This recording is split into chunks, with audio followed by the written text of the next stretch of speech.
നീ എന്താടാ ഈ നേരത്ത്? കാറെന്തിയേ? ഓ, ഞാൻ ആ ഉദ്യോഗം അങ്ങ് രാജിവെച്ചു. ഏതുദ്യോഗം? ഭർത്താവ് ഉദ്യോഗം. അമ്മേ, എനിക്കൊന്ന് കുളിക്കണം.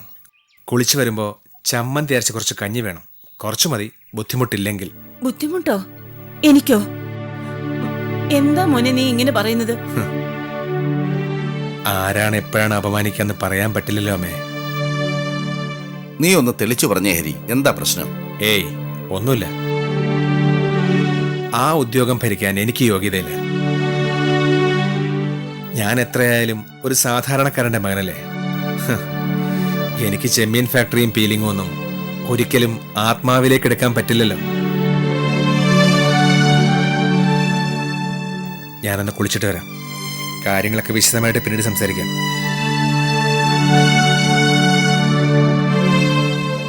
എന്തോ പ്രശ്നമുണ്ടല്ലോ.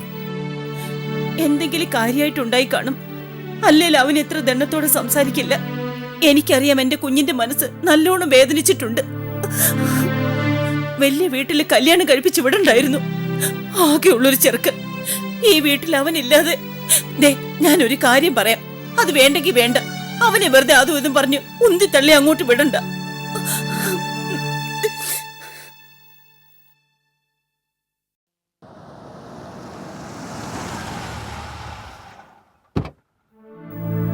ആ, ഇതാരാ ഇത്?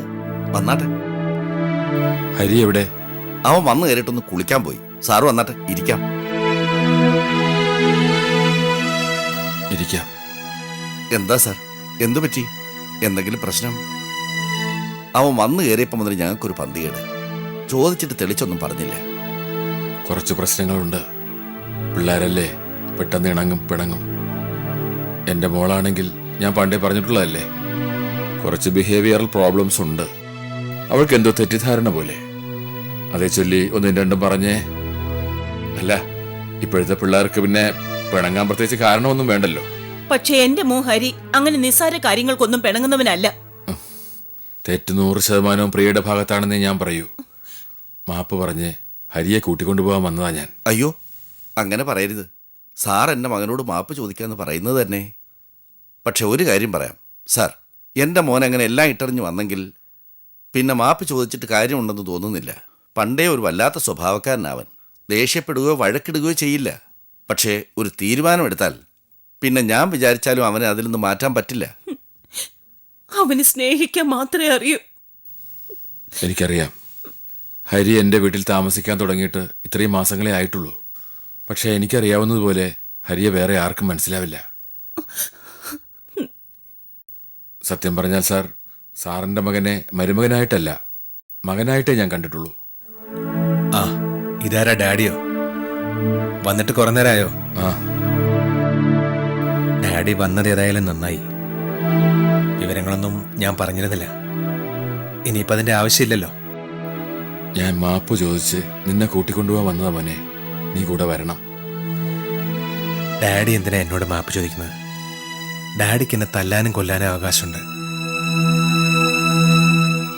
എൻ്റെ അച്ഛനെ പോലെ തന്നെ ഞാൻ സ്നേഹിച്ചിട്ടും ബഹുമാനിച്ചിട്ടുണ്ട് എപ്പോഴും. അതെനിക്കറിയാം മോനെ. അതുകൊണ്ടാണ് ഞാൻ പറയുന്നത്. പ്രിയയ്ക്ക് വേണ്ടി ഞാൻ മാപ്പ് ചോദിക്കാം. നീ അവളോട് ക്ഷമിക്കണം. അവളോട് എനിക്ക് യാതൊരു വിരോധമില്ല. എൻ്റെ ഭാര്യയല്ലേ അവള്. എന്നോട് അവൾക്കുള്ള സ്നേഹം എത്രയാണെന്ന് എനിക്ക് വളരെ വ്യക്തമായിട്ടറിയാം. അതോർത്ത് ഡാഡി വിഷമിക്കേണ്ട. എങ്കിൽ പിന്നെ നിനക്ക് കഴിഞ്ഞത് മറന്നൂടെ? അവളോട് പുറത്തൂടെ? നീ വീട്ടിലേക്ക് വാ. നീ പോകുന്നതിന് ശേഷം അവൾക്ക് സങ്കടമുണ്ട്. കഴിഞ്ഞതൊക്കെ ഞാൻ മറക്കുകയും പൊറുക്കുകയും ചെയ്തു കഴിഞ്ഞു. പക്ഷെ ഡാഡി, ഇനി ഞാൻ വീട്ടിലേക്ക് വരില്ല. അവക്ക് സങ്കടമുണ്ടെങ്കിൽ ഇങ്ങോട്ട് വരട്ടെ. അത് മോനെ, നീ എന്താ ഉദ്ദേശിക്കുന്നത്? വിവാഹം കഴിഞ്ഞാൽ ഭാര്യ ഭർത്താവിൻ്റെ വീട്ടിൽ താമസിക്കണം. അവൾക്ക് സ്നേഹമുണ്ടെങ്കിൽ അവൾ അത് ചെയ്യട്ടെ. കല്യാണം കഴിഞ്ഞിട്ട് ഇത്രയും നാളായി, ഇന്ന് വരെ അവൾ ഈ വീട്ടിൽ വന്ന് താമസിച്ചിട്ടുണ്ടോ? ഇല്ല. ഞാനതിന് അവളെ നിർബന്ധിച്ചിട്ടുണ്ടോ? ഇല്ല. എൻ്റെ അച്ഛനും അമ്മയ്ക്കും ഞാൻ ഒറ്റ മകനാണ്. അവരെനിക്ക് പ്രിയ കല്യാണം ആലോചിച്ചത് അവൾക്കൊരു ജോലിക്കാരനെ കൊടുക്കാനല്ല, മകനൊരു യജമാനത്തെ കൊടുക്കാനോ അല്ല. എൻ്റെ സുഖവും ദുഃഖവും പങ്കിട്ട് എൻ്റെ കൂടെ താമസിക്കാനാണ്. പിന്നെ അവളുടെ കാര്യത്തിലും എനിക്ക് ഉത്തരവാദിത്തമുണ്ട്. അത് ഞാൻ പാലിച്ചിട്ടുണ്ട്. ഇതൊക്കെ എനിക്കറിയാവുന്നതാണല്ലോ മോനെ. പക്ഷേ ഈ വിഷയത്തിൽ ഇനി ഒരു പക്ഷേയുമില്ല. ഡാഡി ഒരു കാര്യം മാത്രം മനസ്സിലാക്കണം. എനിക്ക് ഈ ജന്മം അവളല്ലാതെ മറ്റൊരു ഭാര്യയില്ല. പക്ഷേ ഇനിമേൽ ഞാൻ ആ വീട്ടിൽ വന്ന് താമസിക്കില്ല. അവക്ക് വേണമെങ്കിൽ ഇവിടെ, ഈ വീട്ടിൽ, ഇവിടുത്തെ സൗകര്യങ്ങളിൽ കഴിയാം. മാത്രമല്ല, ഞാനിനി നിങ്ങളുടെ കമ്പനിയിൽ ജോലിക്ക് വരികയില്ല.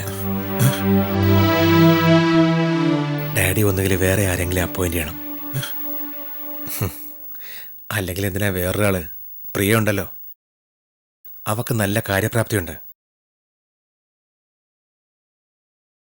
അവളെ സഹായിക്കാൻ പരിചയസമ്പന്നനായ ഐസക്കുണ്ട്. മോനെ, പകരം വീട്ടാൻ ഇതല്ല മാർഗം. പകരം വീട്ടുന്നതല്ല ഡാഡി. മനുഷ്യർ മനുഷ്യരാകുന്നത് കുറേ അനുഭവങ്ങളിൽ കൂടിയാണ്, നല്ലതും ചീത്തയും. നല്ലത് മാത്രം അനുഭവിച്ചവരും ചീത്ത മാത്രം അനുഭവിക്കുന്നവരും ഒരിക്കലും നല്ല മനുഷ്യരാവുന്നില്ല. അവര് സന്തോഷത്തോടെ മരിക്കുകയില്ല. പ്രിയ ജീവിതത്തിൽ നല്ലത് മാത്രമേ അനുഭവിച്ചിട്ടുള്ളൂ. ജീവിതത്തിൻ്റെ ചീത്ത വശങ്ങളിലൂടെ അവൾ പഠിക്കണം. അപ്പോഴേ അവൾക്ക് മറ്റൊരാളുടെ കൂടെ ജീവിക്കുന്നതിൻ്റെ വില മനസ്സിലാവും.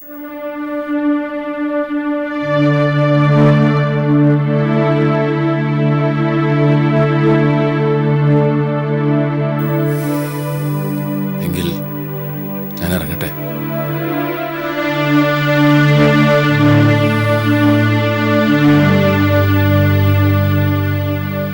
പോയിട്ട് വരാം.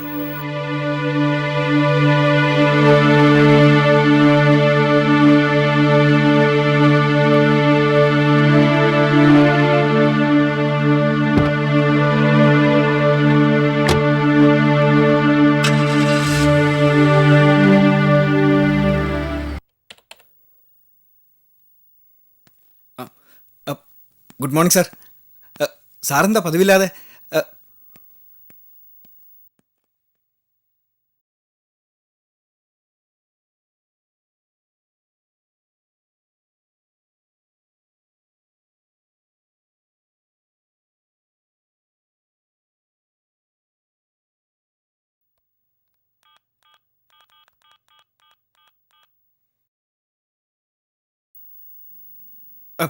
മോളെ, ഇത് ഞാനാ, ഐസക്കിങ്ങളാ. മോളെ സഹായിക്കാൻ നിന്ന കാരണം എൻ്റെ പണി പോകുന്ന ലക്ഷണമാണ്. അതെനിക്കറിഞ്ഞൂടായോ? കൊല്ലം എത്രയായി ഞാൻ രാജശേഖർ സാറിനെ കാണാൻ തുടങ്ങിയിട്ട്. അദ്ദേഹം മനസ്സിൽ വിചാരിക്കുന്നത് എനിക്ക് മുഖത്തുനിന്ന് വായിക്കാം. എൻ്റെ പൊന്നു മോളെ, എന്നെ കൈവിടരുത്. അദ്ദേഹം എന്നെ ഇന്ന് തന്നെ പിരിച്ചുവിടും. അയ്യോ കർത്താവേ, തന്തയും മോളും കൂടി ഒറ്റക്കെട്ടായി നിന്ന് ബാക്കിയുള്ളവൻ്റെ കഞ്ഞി പാറ്റ വീഴുവോ? അയ്യോ. So, I am extremely happy to wish you a peaceful and a prosperous retired life in the coming years. കർത്താവേ, അത് പിരിച്ചുവിടൽ കത്ത് തന്നെ.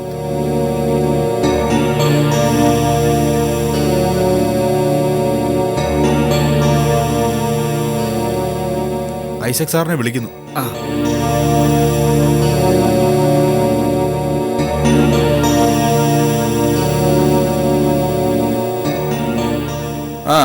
എന്തൊക്കെയാ വിശേഷങ്ങള്? ഇരിക്കേ സാർ. വേണ്ട സാർ, ഞാനിവിടെ നിന്നോളാം. ഇരിക്കടോ, വളരെ സീരിയസ് ആയിട്ട് ചില കാര്യങ്ങൾ പറയാനുണ്ട്. ഇരിക്കേ. വേണ്ട സാർ. ഹരി MD സ്ഥാനം രാജിവെച്ച് പോയി.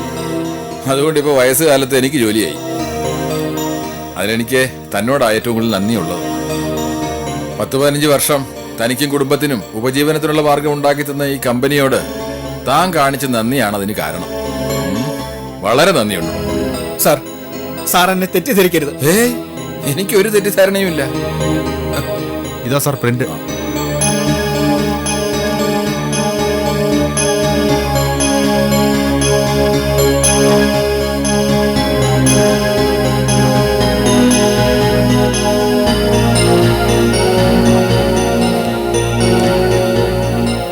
കമ്പനി എപ്പോഴും തന്റെ കൂടെ കമ്പനി ആയിരിക്കും, അത് മറക്കരുത്. എപ്പോ വേണമെങ്കിലും എന്താവശ്യത്തിനും ഇവിടെ വരാം. എന്ത് സഹായവും ഞാൻ ചെയ്തു തരാം. സാർ താൻ കൂടുതൽ വിശദീകരിക്കേണ്ട ഐസകേ. സാർ സാറിനെ പിരിച്ചുവിടരുത്. ഇതെല്ലാം ഒരു തെറ്റിദ്ധാരണയാ. ഞാൻ എപ്പോഴും സാറിന്റെ കമ്പനിയുടെ നന്മ മാത്രമേ കരുതിയിട്ടുള്ളൂ. ഡാഡി എന്താ ഐസക്കങ്ങളിന് കൊടുത്തത്? നീ എന്താ ഇവിടെ? അതെന്തൊരു ചോദ്യം ഡാഡി. MD രാജിവെച്ച് പോയ സ്ഥിതിക്ക് ചെയർപേഴ്സൺ കാര്യങ്ങളൊക്കെ നോക്കി നടത്തണ്ടേ? ഞാനല്ലേ ചെയർപേഴ്സൺ.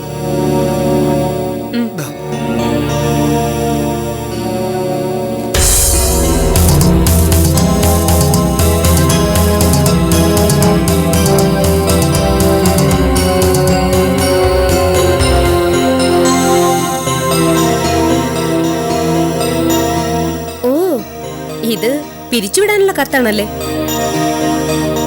ചെയർപേഴ്സൺ എന്ന നിലയിൽ ഈ തീരുമാനം ഞാൻ വീറ്റോ ചെയ്യുന്നു. ഡാഡി, അതുകൊണ്ട് ഐസക്കങ്ങൾ ഇവിടെ തുടരും. പ്രിയേ, എന്താ നീ കാണിച്ചത്? സാർ, സാർ, സാർ, സാർ വേണമെങ്കിൽ എന്നെ തല്ലിക്കും, പക്ഷെ പ്രിയമോളെ തല്ലരുത്. തല്ലട്ടെ, പക്ഷേ ഒരു കാര്യം ഓർമ്മിക്കുന്നത് നല്ലതാ. ഈ കമ്പനിയിൽ ഞാനാണ് ചെയർപേഴ്സൺ. ചെയർപേഴ്സണെ തല്ലിയ ഡാഡിക്കെതിരെ ഞാൻ കംപ്ലൈന്റ് കൊടുക്കും. അവിടെ ഡാഡിയും മകളും ഇല്ല, MDയും ചെയർപേഴ്സണും ഉള്ളൂ. പ്രിയേ, നീ എന്തൊക്കെയായി പറയുന്നത്? നീ വെറും വിട്ടിയാകരുത്. ഇത്രയും നാളും പ്രിയ വിട്ടിയായിരുന്നു. അച്ഛനെയും ഭർത്താവിനെയും കണ്ണു അടച്ച് വിശ്വസിച്ച വിട്ടി.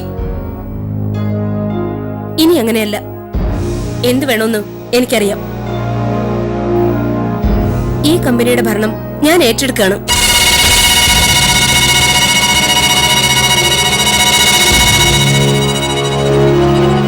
ഭരിക്കാൻ അറിയാമെന്ന് ഞാനും കാണിച്ചു തരാം.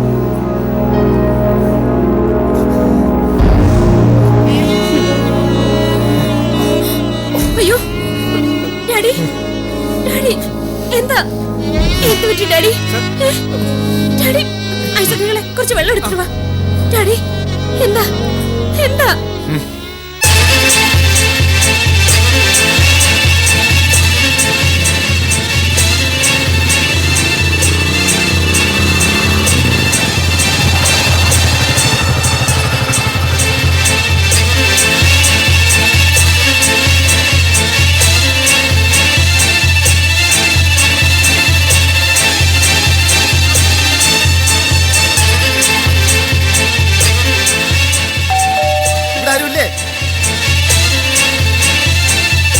ശകുന്തളേ, എടി ശകുന്തളേ.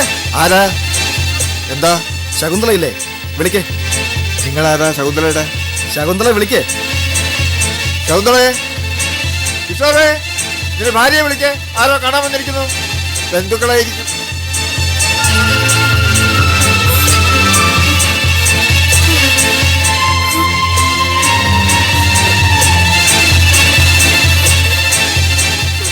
അമ്പടി, ഇവിടെ സുഖ ജീവിതമാണല്ലേ?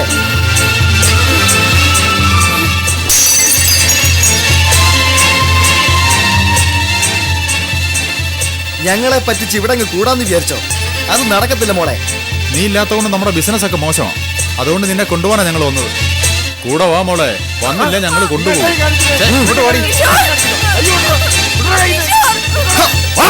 അച്ഛൻ നിങ്ങളെ ബഹളം വയ്ക്കുന്നേ. ഞങ്ങൾ ഇവളെ കൊണ്ടുപോകാൻ വന്നതാ. ഇവളില്ലാത്തോണ്ട് ഞങ്ങളുടെ ബിസിനസ് ഒക്കെ മോശമായി. ബിസിനസ്സോ? എന്ത് ബിസിനസ്? പെണ്ണുങ്ങളെ വെച്ച് നടത്തുന്ന ബിസിനസ് തന്നെ. അതിനി എന്താണെന്ന് പറഞ്ഞു തരണോ? നോക്കി നിൽക്കാതെ ഇങ്ങോട്ട് വാടി.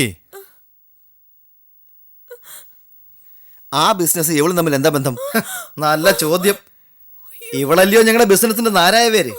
കൊല്ലം 4-5 ഇവൾ ഒരുത്തിയാ ഞങ്ങളുടെ കമ്പനി ഇങ്ങനെ നിലനിർത്തുന്നത്. അതുകൊണ്ട് ഇവളെ വിട്ടുതരാൻ കുറച്ച് ബുദ്ധിമുട്ടുണ്ട്. കേട്ടില്ല ചാ, ഇതായിരുന്നു എവിടെ തൊഴില്. എന്നിട്ടാ ഇവളെ ഇവിടെ കയറ്റി റാണിയാക്കി വാഴിച്ചിരിക്കുന്നത്. പിടിച്ചോണ്ട് പോടാ. ഇങ്ങോട്ട് വാടി. ഇറങ്ങി പോകണടാ വെളിയില്. അവരവരുടെ ബിസിനസ് കാര്യങ്ങൾ ചർച്ച ചെയ്യുക. അതിനിടയിൽ ചേട്ടൻ ഇടപെടണ്ട. ബിസിനസ്സോ? എന്ത് ബിസിനസ്? അവർക്ക് നല്ല വരുമാനം ഉണ്ടാക്കി കൊടുക്കുന്ന ജീവനക്കാരിയെ കൊണ്ടുപോകാൻ വന്നതാ. അപ്പൊ ഭാര്യയുടെ ബിസിനസ് എന്താണെന്നും പൂർവ്വചരിത്രം എന്തായിരുന്നു എന്നൊന്നും അറിയില്ലല്ലേ? എങ്കിൽ കേട്ടോ, അവള് നല്ല ഒന്നാന്തരം ബിസിനസ്സുകാരിയാ. അല്ലെങ്കിൽ ഇവരിങ്ങനെ അന്വേഷിച്ച് വരില്ലായിരുന്നല്ലോ. ഞങ്ങളുടെ പ്രധാന കക്ഷിയാ ഇവള്. ഇവള് പോയ പിന്നെ ഇടപാടുകാരി കുറഞ്ഞു.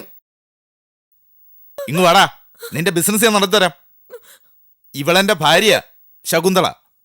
നിനക്കൊക്കെ ബിസിനസ് നടത്താൻ തൽക്കാലം ഇവളെ കിട്ടത്തില്ല.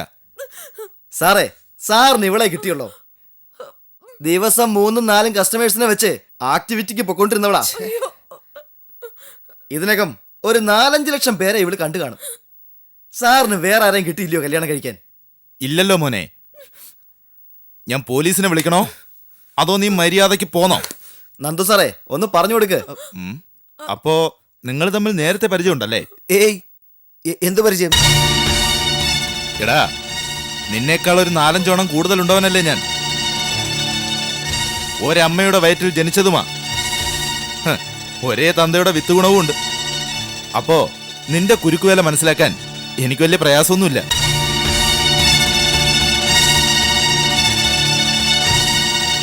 അനിയന്മാരെ, ഇവൻ നിങ്ങൾക്ക് കാശ് തന്നെന്ന് മനസ്സിലായി. അതിനുള്ള അഭിനയമൊക്കെ നടത്തിയല്ലോ.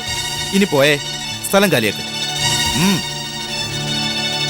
അല്ല സാറേ, സത്യമായിട്ട് ഇവള് ഞാൻ പറഞ്ഞ പോലെ. സത്യമായിട്ടും അങ്ങനെ തന്നെ ആയിരിക്കും. ഞാനങ്ങ് സഹിച്ചു. ഭർത്താവിനില്ലാത്ത വിഷമമാണോടാ നിനക്കൊക്കെ?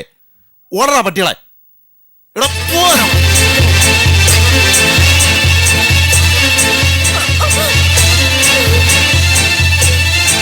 ശകുന്തളെ, ശകുന്തള അകത്ത് പോ. അച്ഛനും നന്ദുവും കേൾക്കാൻ വേണ്ടിയാ ഞാൻ ഈ പറയുന്നത്. ഇത്തരം ലൊടുക്ക് വിദ്യ കൊണ്ട് ശകുന്തളയെ ഞാൻ ഉപേക്ഷിക്കുമെന്ന് നിങ്ങൾ ആരും വിചാരിക്കണ്ട. അവൾക്ക് മോശപ്പെട്ട ഭൂതകാലം ഉണ്ടായിരുന്നെങ്കിൽ അതിന്റെ ഉത്തരവാദി ഞാനാ അവളെ ആദ്യം ചീത്തയാക്കിയത്. അവൾ ജീവിച്ച ജീവിതം എന്താണെന്ന് ഞാൻ പിന്നീടേ അറിഞ്ഞുള്ളൂ. ഇന്ന് എനിക്ക് തോന്നുന്ന കുറ്റബോധം നിനക്ക് മനസ്സിലാവില്ല. കാരണം മനസ്സിലാകണമെങ്കിൽ മിനിമം നന്മയെങ്കിലും വേണം. മതിയാക്കിക്കൂടെ അച്ഛാ ഈ വൃത്തികെട്ട കളികൾ? ഛേ, എനിക്ക് നിങ്ങളോട് വെറുപ്പ് തോന്നുന്നു.